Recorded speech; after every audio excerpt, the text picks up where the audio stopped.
What if the water we use to live is slowly making us sick? In Barangay Malagos, Davao City, water gives life, but can also carry danger.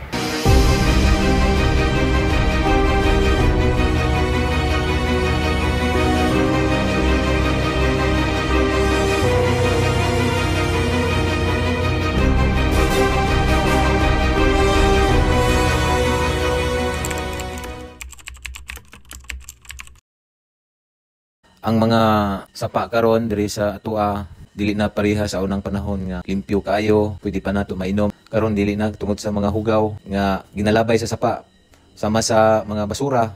Ang mga tao sa sapa na ginalabay ang mga basura. Nya ang uban pud tao ay disiplina diya sa sapa malibang. Nya ang ilang mga hayop isa pud na dito sa sapa ilabay ang mga hugaw sa hayop. So dako na kayo og kalainan karon ug kaysa sa una.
Ang ginabuhat pod sa atong mga barangay opisyalis o sa gobyerno, naaman permanente ang pagbantay o pagbadlong sa mga tao. Solusyonan lang na kung ang mga tao mismo ang dunay disiplina sa sarili.